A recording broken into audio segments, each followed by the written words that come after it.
오늘의 동네는 이곳. 서울대 입구역의 주변 동들은 이렇게 형성되어 있는데요. 이쪽으로는 원룸과 빌라, 아파트 단지, 그리고 샤로스길이 있죠. 서울대 입구역을 한마디로 말하자면 1인 가구 맞춤형 동네랄까? 다양한 형태의 주택들이 모여있고 상권은 옆 신림과 맞먹죠. 샤로스길 덕분에 오히려 더 좋을 수도 있고요. 중고거래 횟수가 가장 많은 동네 중 4위를 차지. 강남역은 14분, 구로 디지털 단지역은 7분. 그래서 강남구로 직장인들이 많이 거주하죠. 처음 서울을 올라온 젊은 사람들이 이곳을 많이 찾는 이유는 다양하게 있을 텐데요. 그래서 직접 알아봤습니다. 왜 이곳이 현재 관악구에서 힙한 장소이며 왜 첫 자치 동네로 많이 손꼽히는지 핵심만 10분 안에 알아보는 동네 정보 스타트! 여긴 관악구청이고요. 오늘은 여기 관악구 뒤쪽에 청량도 원룸촌들이 모여있는데 그쪽을 먼저 돌아보고 올 겁니다. 보시면 관악구청 주변으로 넓게 상권들이 형성되어 있고요. 다들 아실 테지만 역 이름은 서울대 입구역인데 서울대랑은 조금 거리가 있다는 거 다들 아시죠? 골목을 들어가면 이렇게 쭉 원룸촌이 있습니다. 지나가면서 봤는데 관악구청 주차장이 평일 시간은 무료 주차가 가능하대요. 올라가면 연립주택들이 모여있고 사이사이 조그마한 식당이나 색탑방, 편의점, 무인 상점 같은 것들을 볼 수 있어요. 이렇게 저희는 원룸촌을 걷고 있지만 역 큰 대로변 쪽에는 오피스텔이 형성되어 있는 편입니다. 하지만 아무래도 임대료는 오피스텔이 높은 편이긴 합니다. 골목을 걷다 보면 조그마한 어린이 공원들도 보이고요. 영상을 보시면 옆에 트여있는 골목들 중에 오르막길이 있습니다. 이쪽 동네들은 어쩔 수 없긴 합니다. 그래도 구릉지 지역을 극복하기 위해 도시를 연구하면서 여러 가지 방법을 찾아가고 있다고 하고 다른 좋은 점이 많기 때문에 어느 정도 수용할 수 있죠. 골목을 내려가면 중간 도로가 있는데 꽤 사이즈가 큰 마트가 보입니다. 그래서 역까지 내려가지 않아도 곳곳에 상권들이 있어서 생활 인프라는 걱정 안 해도 됩니다. 건너서 우측으로 직진하다가 꺾어서 역 쪽으로 가볼 예정입니다. 이 근방 동네들은 1인 가구 네트워크들이 정말 잘 되어 있고요. 취미생활 할 것들도 정말 많습니다. 취미 모임도 어느 정도 활성화되어 있어서 웬만한 건 취미로 시작할 수 있는 동네입니다. 역으로 가까워질수록 연립주택보다는 오피스텔이 많이 보이고요. 주변 편의시설도 많아집니다. 대학생부터 직장인들까지 고루고루 섞여 있는 것 같고 다른 동네에 비해 연령대가 젊습니다. 신림동과 비슷하죠. 사실 서울대 입구역 주변이 신림동이나 봉천역 근처 동네보다 임대료가 저렴하지는 않습니다. 아무래도 샤로스길의 여파인 건진 모르겠지만 대로변 가까이에 위치한 곳들은 가격이 꽤 있는 편이긴 한데 그래도 다른 서울 지역들보다는 가성비가 있다 할 수 있습니다. 그래도 동네 컨디션이나 집 외관들은 확실히 좀 더 깨끗하고 덜 노후된 느낌을 줍니다. 신림보다 좋은 점은 노는 구역과 거주 구역이 확실히 구분되어 있는 점이 좋긴 한 것 같습니다. 신림동은 사실 그 구역이 애매모호하긴 하거든요. 역으로 올라가 보면 곳곳에 크고 작은 상점들과 학원들, 피트니스 센터 등 아주 다양한 상권들이 크게 조성되어 있습니다. 이 대형 인프라 때문에 이쪽으로 오시는 분들도 많으실 겁니다. 올라가면 올라갈수록 사람이 많아지고요. 확실히 복잡하긴 합니다. 원룸촌에서 내려오다 보니 더 복잡하다고 느껴지는 것 같아요. 출퇴근할 때 조금 힘들 것 같긴 합니다. 보시면 유동인구가 평일 낮인데 정말 많네요. 그리고 역세권 주변 가까이에 거주하신다면 소음이나 빈 문제가 어쩔 수 없이 발생할 것 같긴 합니다. 쭉 올라오면 4번 출구가 보입니다. 이제 저희는 샤로스길 쪽으로 가볼 건데요. 건너서 가봅시다. 극장과 쇼핑몰도 있어요. 그리고 서울대학교 셔틀버스들도 이용할 수 있어서 서울대 학생분들도 이곳에 자취하기 딱이긴 합니다. 이제 건너서 서울대 입구역 1번 출구가 나오고 돌아 우측으로 올라가면 저렇게 샤로스길 간판이 보입니다. 오른쪽 골목으로 들어가면 바로 샤로스길이 나오는데 우린 더 대로변 쪽을 살펴본 뒤 가볼 겁니다. 낮 시간이라 그런지 거리에는 대학생들이 많이 보이고요. 거리에 항상 차가 많고 잘 막히는 지역이라 자가용보다는 대중교통이 훨씬 나아 보입니다.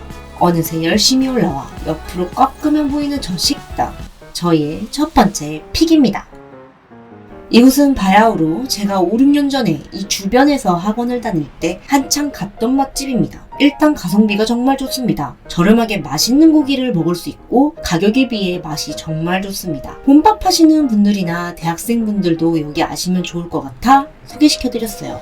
자, 저의 추억의 장소 10원집을 지나 샤로스길 골목으로 들어가는 중입니다. 보시면 골목 초입부터 정말 다양한 식당들과 술집들이 모여 있고요. 보면 딱 요즘 느낌 나지 않습니까? 젊은 연령대 분들이 놀기 딱 좋은 곳입니다. 개성 넘치는 가게들 사이로 마트도 섞여 있어서 좋았고요. 주변 사이사이 조그만한 주거 건물들도 보입니다. 여기가 샤로스길 메인 스트릿이고요. 왼쪽과 오른쪽을 보시면 쭉 이어져 있죠? 저희는 왼쪽으로 틀어서 가보겠습니다. MG 느낌 물씬 나는 가게들이 많고요. 여기가 유동인구도 많고 놀러오다 보니까 상점들이 자주 바뀌는 단점이 있기는 합니다. 그럼 전에 맛있게 먹었던 식당이 오랜만에 가면 없어질 수도 있긴 하겠네요. 위쪽 골목 사이사이에도 이쁜 카페들과 상점들이 있습니다. 이렇게 브런치 카페들도 있고요. 사실 직장인분들은 평일에는 이쪽을 잘 안 올 것 같긴 합니다. 퇴근하고 보통 집에서 쉬는 분들이 많으니까요. 근데 주말에는 친구들과 약속이 있거나 혼자 힐링을 즐길 때는 자주 찾을 것 같아요. 샤로스길 방면이 아닌 위쪽 주택들이 모여있는 곳에 가볼게요. 약간 오르막길이고 대체적으로 경사진 곳이긴 합니다. 이렇게 샤로스길 위쪽으로는 연립주택들이 모여있는 거주골목이 구성되어 있고요. 아까 봤던 청룡동 원룸촌과 지금 걷고 있는 여기 주택골목들의 임대료 차이는 그리 크지는 않은데 집 컨디션이 청룡동이 더 좋은 편이긴 합니다. 매물도 더 많은 것 같고요. 내 동네 골목에 이렇게 큰 개인 대형 카페가 있다면 좋겠네요. 이런 부분이 여기 샤로스길 근처에 거주할 때 오는 큰 장점인 것 같습니다. 골목 곳곳에 예쁜 상점들이 정말 많고요. 혼술, 혼밥할 수 있는 식당들도 많습니다. 여기서 혼자 살면 편하긴 하겠다. 정말로. 그리고 여기 식당 물가도 서울 물가에 비하면 저렴한 편이고요. 식당마다 다르긴 하지만 점심에 혼밥할 수 있는 식당들은 7,000원에서 크게 12,000원 사이면 대부분 먹을 수 있습니다. 자, 이렇게 가다가 우측에서 보이는 이 베이커리집, 저희의 두 번째 픽입니다. 여기 십장생 베이커리는 가나구 내에서도 꽤 유명한 빵집입니다. 이곳은 건강한 재료로 빵을 직접 만드는 베이커리 집으로서 안에 공간은 그리 넓지 않지만 공간을 가득 채울 만큼 빵 종류가 다양합니다. 저도 구경하다 궁금해서 사봤는데요. 크림 브릴레 베이글이랑 콘 소보로 소금빵을 먹어봤는데 오, 딜리셔스. 맛있어요. 소금빵 너무 쫄깃쫄깃. 강추입니다. 한 번쯤 들려서 한알은 빵 사들고 나오세요, 여러분. 자, 십장생 베이커리까지 나와 밑으로 내려오면 분식집부터 또 식당이 나옵니다. 대르본 가까이에는 조그마한 술집들과 상점들로 차 있는 걸 볼 수 있고요. 저기 건너편에 보이는 건물은 저희가 오프닝했던 가나구청입니다. 이렇게 한 바퀴 돌아왔네요. 그럼 서둘러 정리로 들어가 볼까요? 일단 빵 좀 먹고요. 교통은 거의 단점이 없습니다. 강남과 구로 지역은 물론 서울대학교를 가는 셔틀버스도 이용할 수 있고 고속터미널과 숭실대 방향 쪽으로 가는 버스도 자주 오는 편입니다. 하지만 자가용을 가지고 다니기에는 불편합니다. 정말 차가 많이 막히는 동네고 주차하기 어려운 동네입니다. 그래서 그냥 출퇴근 시간에 낑겨 타더라도 버스보단 지하철이 훨씬 좋아 보입니다. 골목이 많고 길이 좁습니다. 골목에는 걷는 사람과 따릉이, 오토바이 등등 모든 이동수단들이 돌아가기 때문에 기다림의 미학이 조금 있어야 합니다. 쉽게 말하자면 복잡하니까 잘 보고 다녀야 한다 이거죠. 그리고 돌아다니면서 느낀 점은 배수시설이 약간 노후화된 느낌이 납니다. 원룸촌 골목이나 주택이 모여있는 곳에 하수구 냄새가 나는 곳이 있더라고요. 그 주변 집안에도 냄새가 날 수 있으니까 집 보러 다니시는 분들은 이 부분 신경 써서 보면 좋을 것 같습니다. 이 동네의 최대 장점은 상권입니다.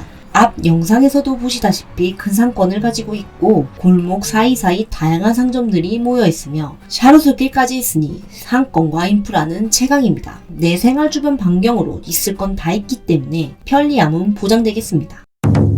확실히 유동인구가 많고 샤로스길 근처는 캐주얼한 술집이 많아 늦게까지 영업하는 편이라 늦은 밤에도 돌아다닐 수 있을 것 같긴 합니다. 그리고 낙성대동, 청룡동은 보안카메라도 그리 적은 편이 아니며 1인 가구가 많이 살아 배달라이더들도 많이 돌아다니는 편이라 나름 안전한 동네라 생각합니다. 하지만 모텔이나 노후대 숙박업소들도 주변에 가까이 있어서 여자 혼자 사시는 분들은 조금 꺼려하실 수는 있을 것 같아요. 추가적인 정보를 알려드리자면 이곳은 주변에 대형마트가 있지 않습니다. 그래서 주변 시장들을 많이 이용하는데요. 7, 8번 출구 쪽에 위치한 봉천 중앙시장, 간악 중부시장, 샤로스길에 위치해 있는 낙성대 시장이 제일 가까운 편이고요. 봉천제 종합시장은 조금 거리가 있는 편이긴 하지만 청량도 원룸촌에서 도보로 10분에서 15분 내이기 때문에 다녀올 수 있는 거리긴 합니다. 동네 마트와 시장이 활성화가 잘 되어 있는 동네이며 주변 공원으로는 낙성대 공원이 있고 산은 청룡산, 간악산이 위치해 있으니까 산책이나 등산을 좋아하시는 분들은 참고하시면 좋을 것 같네요. 제가 생각하는 서울대 입구의 장점은 이렇습니다.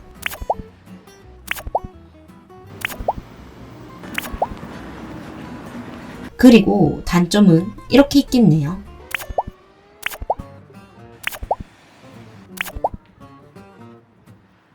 이런 분들은 이곳이 잘 맞아 보이고요.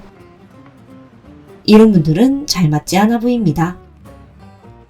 1인 생활자의 시작지 재밌게 보셨을까요? 알고 싶은 동네가 있으시다면 댓글로 남겨주세요. 그 동네 대신 걸어드립니다. 그대 걸어 구독, 좋아요 해주면 진짜 너무 감사하고 또 감사한데 다음 주에 만나요. 안녕.